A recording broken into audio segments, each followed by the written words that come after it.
Hi everyone, it's Laura, and today I'm here to talk to you about the Christmas Tree Farm.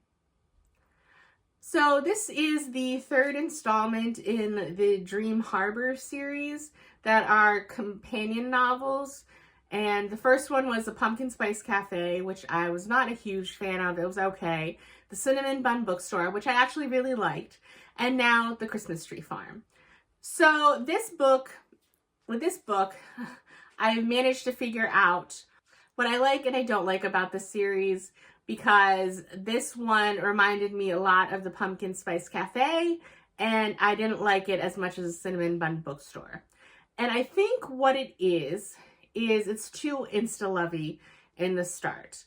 Because in the first book, Jeannie and Logan just meet and they're immediately attracted to each other and having all these fantasies about what it would be like to be in a relationship, but no, I can't, and that type of thing. And something happens similar here. This is a story about Bennett, who at first I thought there were two characters that I didn't meet before in any of the other books, but Kira had made an appearance in one of the other books briefly at a town hall meeting.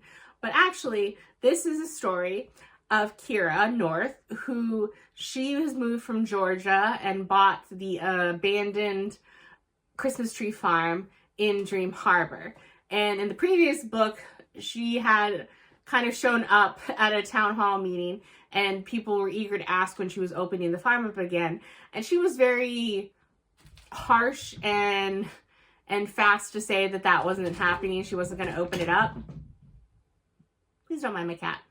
And then the other person in this book is Bennett, who was actually Jeannie from the first book's brother. So he shows up to visit his sister and her fiance, and he stays in her old apartment above the Pumpkin Spice Cafe, and he goes to one of the town, the town meetings. He's basically roped in by Jeannie that, like, no, it's an experience. You need to go at least once. And so he agrees, and he kind of is zoning out. And he had already had an interaction with Kira because he has 3 dogs that he brought from California because he's visiting here for like a month and a half or so. And so he brought his dogs with him, and he had just let them loose to run in what he thought was the woods, but actually it was the Christmas tree farm. And so Kira had come out and kind of yelled at him. She was really nice to his dogs, but she basically yelled at him to, like, get off her yard and out of her property.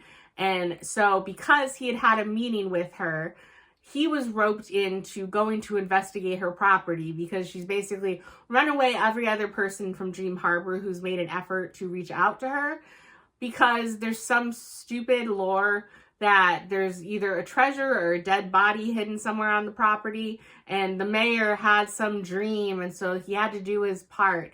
And it's just some absurd reason. And so he goes back there for that. But even as soon as they meet each other in this book, again, it was instantly basically how they were drawn to each other. And she had issues with the old house on the property, and she wasn't getting her heating done correctly. And Bennett knew a way to warm her body up and keep her warm. And it was kind of cringy to me. And I rolled my eyes numerous times at certain things like that. Once they got more established, I was on board with their relationship, but it was just so insta-lovey and cringe-inducing at the beginning part that it helped me realize that it was the same way for me with the Pumpkin Spice Cafe with Jeannie and Logan, where in the second book, it was following Hazel and Noah, and they, in their book, they've known each other for a while. They've been established in the same friend group. They've had interactions, and they both kind of had what they thought each were unrequited feelings for the other. And because they had that background, it didn't feel so insta-lovey because you knew they had a few years under their belt, and they didn't just, like, jump into it full force with, like, the crazy delusional thoughts. So I realized that is what the difference for me, at least, was with the second book versus the first and the third books. So now I'm a little hesitant because the fourth book is coming out in the spring, and it's the Strawberry Patch Pancake House. And it's about a new chef who's moving in to run this restaurant and help raise his daughter. And then he's going to have a romance with one of the characters we met in this book, Iris. And so I have the sneaking suspicion that if it goes in the same route as all the other books, I also won't like that book, because it's going to be two people who most likely have never met. They have a few quirky encounters. They have all these weird thoughts, and then they're in a relationship together. And if the other two books that I don't like in this series prove anything, then it's not going to be my cup of tea. So I don't think I'm going to be picking up the fourth book. I think it ends with this one for me, which is kind of weird, because there's a side character, Annie, and her and Mac have a rivalry where you can tell they have feelings for each other. If they do a book with Annie and Mac, I want to read that book. I am fully on board with reading that book. But at least as far as these go, it's not really for me, because this book, Bennett is kind of a doormat people pleaser who he has to help fix people's problems, and he gets taken advantage of in relationships.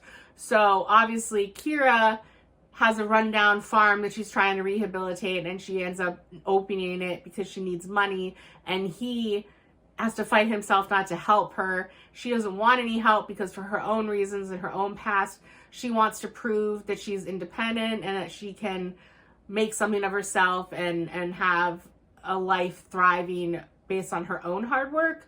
And so I like the themes of that overall. It seems a bit heavy-handed at certain parts for me.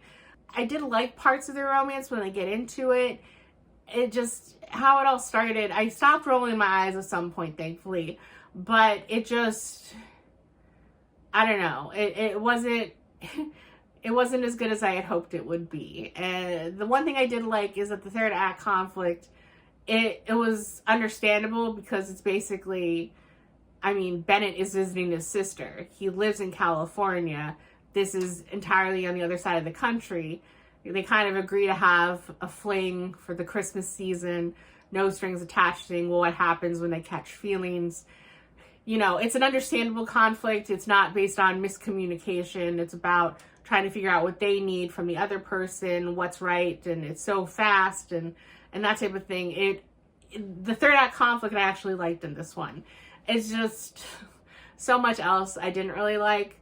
So maybe it's a little generous. Maybe I might end up revising my rating later on, but right now I'm giving this a 3.5 because there were a lot of things I liked about it, but I might lower it as I think about it more as we get toward the end of the month wrap up. I don't know, but it just, so much of it, like I said in the beginning, it rolled my eyes. They have Kira, who seems so rational some of the time. She has her little Jeannie moments, like from the Pumpkin Spice Cafe, where Jeannie hears a noise in like the first few days that she's there, and she immediately goes to a ghost who's trying to haunt her place. Well, here, she's living on an abandoned property. Bennett at one point makes some comment about a structure, like, is that safe? And she immediately goes running and yelling her head off, and it's going to collapse and it's going to hurt someone. And it's just like, it's just so unrealistic. Like, maybe I just don't know people like that, and that people that I know that overact for things, they don't overact in such a ridiculously clownish way, and maybe I'm just too harsh for saying it like that, but I don't know, just not for me. Overall, I'm glad I read it, but I will be unhauling it. So far, only one of the 3 books that I've read that will make it to my bookshelves is a Cinnamon Bun Bookstore. So, and I have no desire to read the 4th book based just on the premise alone. Again, if she continues with the series and it does come out with a book with Annie and Mac, I will be all on that though. Those are my thoughts on that book, and I will see you in the next one. Bye.